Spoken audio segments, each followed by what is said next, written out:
Assalamualaikum warahmatullahi wabarakatuh. Selamat datang kepada adik-adik. Selamat datang di praktikum. Kali ini kita akan membahas tentang enzim amilase. Yang pertama yaitu tentang amilase darah dan selanjutnya adalah amilase saliva. Yang pertama yaitu enzim amilase darah. Enzim sebagai biokatalisator menyebabkan organisme dapat memperoleh dan menggunakan energi dengan cepat. Enzim mengubah kecepatan reaksi tetapi tidak mempengaruhi keseimbangan akhir. Beberapa syarat-syarat tertentu yang mempengaruhi kerja enzim diantaranya ada pH, suhu, kadar substrat, kofaktor, koenzim, dan lain-lain. Untuk enzim amilase dihasilkan dalam saliva atau air liur manusia.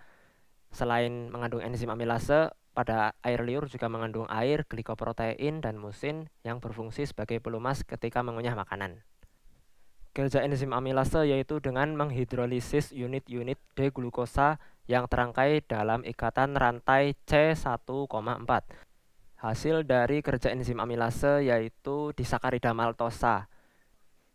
Enzim kadarnya sangat sedikit di dalam tubuh, sehingga untuk menentukan kadarnya bisa menggunakan cara tidak langsung, yaitu dengan mengikuti perubahan koenzim dan dengan enzim tidak aktif. Nilai normal amilase darah yaitu kurang dari 100 unit per liter untuk pria dan wanita. Kadar amilase darah meningkat yaitu pada kejadian pankreatitis akut, parotitis, dan insufisiensi ginjal. Selanjutnya, karakteristik enzim. Untuk sifat-sifat enzim ada 7. Yang pertama, bekerja secara spesifik. Enzim bekerja pada reaksi-reaksi tertentu. Yang kedua, enzim mengalami denaturasi pada kondisi panas atau suhu tinggi. Yang ketiga, enzim bekerja pada pH yang optimum. Yang keempat, reaksi bersifat reversibel. Yang kelima, konsentrasi enzim meningkat, maka reaksi akan meningkat. Kemudian konsentrasi substrat meningkat, reaksinya juga akan makin cepat. Dan yang terakhir, enzim dipengaruhi oleh inhibitor. Selanjutnya, untuk struktur dari enzim, ada beberapa struktur. Yang penting di sini ada binding site, yaitu tempat berikatannya substrat dengan enzim. Kemudian ada active site, yaitu zona yang aktif dan berhadapan dengan substrat. Kemudian ada allosteric site, atau zona yang berlawanan dengan substrat. Kita berbicara tentang nomenklatur atau klasifikasi enzim. Dari International Union of Biochemistry membagi enzim menjadi 6 kelas. Yang pertama, oksidereduktase. Enzim berperan sebagai katalisator reaksi oksidasi dan reduksi. Yang kedua, ada transferase, yaitu enzim mengkatalis pemindahan suatu senyawa kimia. Yang ketiga, hidrolase, enzim mengkatalis proses hidrolisis. Yang keempat, isomerase, enzim mengkatalis perubahan optikal atau isomer. Yang kelima, ada katalis ligase, yaitu sebagai penggabung reaksi dua senyawa. Dan yang keenam, liase, yaitu enzim sebagai katalis pelepasan gugus dari substrat. Selanjutnya ada kofaktor yang tadi kita bicara di depan mempengaruhi kerja enzim juga. Kofaktor ini merupakan molekul non-protein yang berguna untuk aktivasi enzim. Selain itu juga berguna untuk menjaga stabilitas struktur enzim. Kofaktor dibagi menjadi 2 tipe. Ada organik kofaktor dan inorganik kofaktor. Yang organik dibagi jadi prostetik dan koenzim.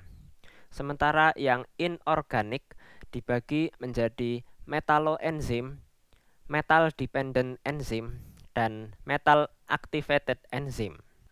Untuk penjelasan metaloenzim, yaitu ion logam terikat erat dengan molekul enzim dan ikut bereaksi pada reaksi katalis. Contoh ionnya ada Fe2+, Cu2+, dan Zn2+.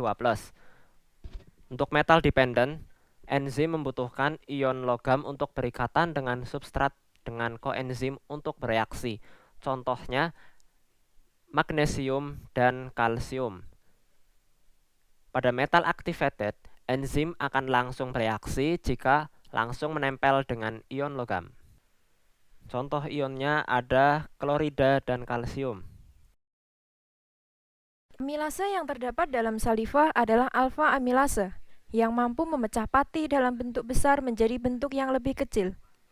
Amilase bekerja optimum pada pH optimum sekitar 6,8 dan pada suhu optimum sekitar 20-30 derajat Celcius. Pati akan dipecah menjadi bentuk lebih kecil, yaitu dextrose. Dextrose akan dipecah menjadi bentuk yang lebih kecil lagi, yaitu maltosa. Dan akhirnya dipecah lagi menjadi glukosa. Ketika di dalam tubuh terdapat banyak pati, namun tidak ada glukosa, maka tubuh akan memproduksi enzim amilase untuk memecah pati menjadi bentuk yang lebih kecil, sehingga dapat digunakan oleh tubuh. Amilase diproduksi di dalam organ, namun kerjanya akan aktif di dalam pati untuk merubah pati menjadi bentuk yang lebih kecil, yaitu maltosa. Maltosa akan memberikan sinyal kepada organ untuk memproduksi lebih banyak alfa amilase, karena lebih banyak pati yang harus dipecah.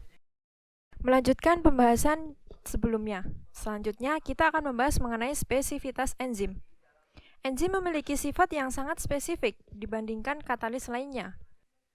Biasanya, suatu enzim hanya mengkatalisir reaksi yang spesifik. Beberapa tipe spesifitas enzim diantaranya adalah: yang pertama, spesifisitas substrat. Enzim memiliki sifat spesifik pada substrat tertentu. Misalnya, antara glukokinase yang mengkatalisir transfer fosfat dari ATP ke glukosa dengan galaktokinase yang mengkatalisir transfer fosfat dari ATP ke galaktosa, di mana kedua enzim tersebut sama-sama mengkatalisir transfer fosfat dari ATP. Namun, kedua enzim tersebut memiliki target substrat yang berbeda, yaitu glukosa dan galaktosa. Yang kedua adalah spesifisitas reaksi. Suatu enzim hanya dapat mengkatalisir suatu reaksi spesifik. Misalnya, lipase menghidrolisis lipid, urease menghidrolisis urea, dekarboksilase asam amino mengkatalisir proses dekarboksilasi asam amino. Yang ketiga, spesifisitas grup. Beberapa enzim bekerja pada kelompok yang spesifik. Misalnya, protease yang bekerja secara spesifik pada kelompok peptida, glikosidase yang bekerja secara spesifik pada kelompok ikatan glikosida. Yang keempat, spesifisitas grup absolut. Beberapa enzim bekerja sangat spesifik pada kelompok dengan ciri-ciri tertentu. Misalnya, chymotrypsin merupakan suatu enzim pemecah protein dengan menghidrolisis ikatan peptida. Namun, enzim tersebut lebih dapat menghidrolisis ikatan peptida, di mana terdapat gugus karboksil yang diisi oleh asam amino aromatik fenilalanin, tirosin, dan triptofan. Yang kelima, spesifisitas optis. Beberapa enzim memiliki sifat spesifik secara optis pada substrat, di mana enzim akan bekerja. Itu dapat terjadi karena enzim dapat mengenali isomer optik pada substrat. Misalnya, enzim metabolisme asam amino hanya dapat bereaksi pada isomer L atau L asam amino. Tidak bisa pada isomer D atau D asam amino. Lalu, enzim metabolisme karbohidrat hanya dapat bereaksi pada D karbohidrat, tidak bisa pada L karbohidrat. Selanjutnya, kita akan membahas mengenai mekanisme kerja enzim. Prinsip kerja enzim berlangsung melalui dua tahap. Tahap pertama, enzim bergabung dengan substrat membentuk kompleks enzim substrat. Tahap kedua, kompleks enzim substrat terurai menjadi produk dan enzim bebas. Terdapat dua model yang diusulkan pada kerja enzim dalam mempengaruhi substrat, sehingga diperoleh zat hasil. Kedua model tersebut adalah Lock and Key model.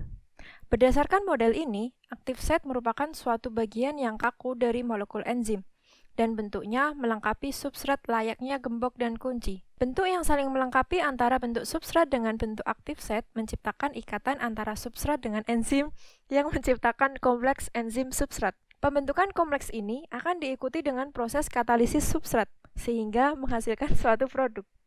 Namun, model ini tak dapat menjelaskan kemungkinan active site untuk berikatan dengan produk hasil katalisis substrat untuk bereaksi secara reversibel membentuk substrat awal. Yang kedua adalah in vivo model. Berdasarkan model ini, bentuk active site fleksibel, tidak kaku seperti pada model lock and key.